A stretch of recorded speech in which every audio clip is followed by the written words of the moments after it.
চলে আসলাম আজকে নতুন একটা ভিডিও নিয়ে। আমার আজকের রেসিপি নুডলস। আজকে আমি বাড়িতে নুডলস তৈরি করে দেখাবো আপনাদের। এই যে 1 কাপ ময়দা দিয়ে আমি নুডলস তৈরি করব। আজকে 1 কাপ ময়দা নিলাম, আর এই কাপের পরিমাণে আমি 1 কাপ জল নিলাম। কিন্তু এই জলটা একবারে মেশাবো না, অল্প অল্প করে মেশাবো। আমি এর ভিতর আর একটু লবণ দিয়ে দেব। মাত্র এই দুটি উপকরণই আজকে আমি নুডলস তৈরি করে দেখাবো আপনাদের। আমি জলটা একটু একটু করে দিয়ে এই ব্যাটারটা ভালো করে মেখে নেব।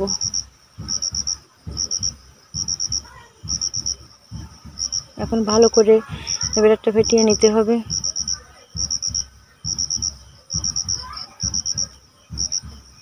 আমার এই ব্যাটারটা ভালো করে ফেটানো হয়ে গেছে। আমি 3 থেকে 4 মিনিটে ব্যাটারটা ফেটিয়ে নিলাম। এখন আমি এই ব্যাটারটা একটা বোতলের ভিতরে দেব।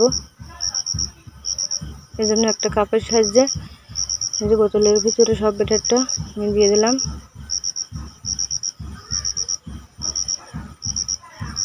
এই যে বোতলের মুখটা আমি ছিদ্র করে রেখেছি। আপনারা সুই বা বড় লেপের সেলাই করা যে সুই থাকে ওটা দিয়ে ছিদ্র করে নিতে পারেন। একবারে ছিদ্রটা বেশি যেন বড় করবেন না, তাহলে নুডলসগুলো বেশি ভালো হবে না।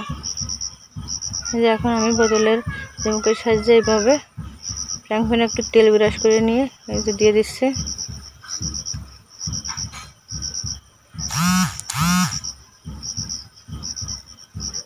দেখেন আমার নুডলসগুলো কত সুন্দর হয়েছে। এইভাবে আমি সবগুলো নুডলস বানিয়ে নিয়েছি। এই যে এখানে আমার 1 কাপ ময়দায় কতগুলো নুডলস হয়েছে।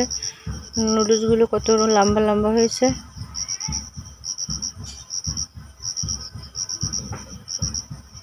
এখন আমি এইগুলো রান্না করব। সেজন্য আমি ফ্রাইং প্যানে তেল দিয়ে আগে আলু ভাজি করে নিচ্ছি। এখন আমি আলুর ভিতরে একটু লবণ দিয়ে দেব। আলুটা নরম হওয়ার জন্য ঢাকনা দিয়ে ঢেকে দেব।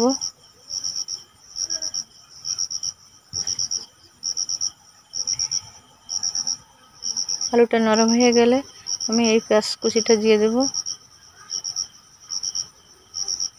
আমার আলুটা নরম হয়ে গেছে, তাই এখন আমি এই পেঁয়াজ কুচিটা দিয়ে দিচ্ছি। পেঁয়াজ কুচিটা দিয়ে আর একটু লবণ দিলাম। লবণ দিয়ে ভালো করে আলুর সাথে পেঁয়াজটা ভাজি করে নেব। আমার পেঁয়াজটা ভাজি করা হয়ে গেছে।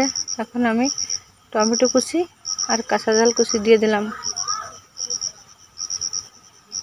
এই টমেটো আর কাঁচা ঝাল কুচিটা আলু পেঁয়াজের সাথে একটু ভাজি করে নিতে হবে। আমার ভাজি করা হয়ে গেছে। এখন এটা আমি নামিয়ে নেব। নামিয়ে নিয়ে ফ্রাইং প্যানে আমি আর একটু তেল দিয়ে দেব।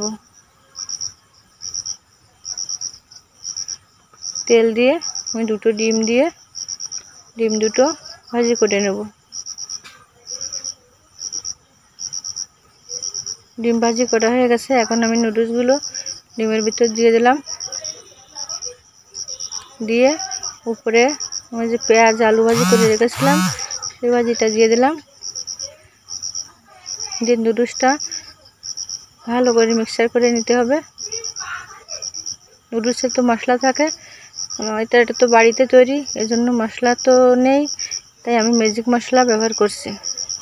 দোকানে যে কোনো দোকানে ম্যাজিক মশলা পাওয়া যাবে, আপনারা কিনে নিয়ে আসবেন। এভাবে বাড়িতে নুডলস তৈরি করে ম্যাজিক মশলা দিয়ে খেতে পারবেন। এই যে আমার নুডলস রেডি।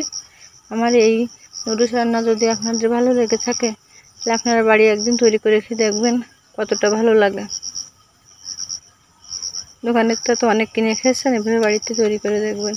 আর আমার এই রেসিপি যদি আপনাদের ভালো লাগে তাহলে আমাকে লাইক কমেন্ট সাবস্ক্রাইব করে আমার পাশে থাকবেন। ধন্যবাদ সবাইকে।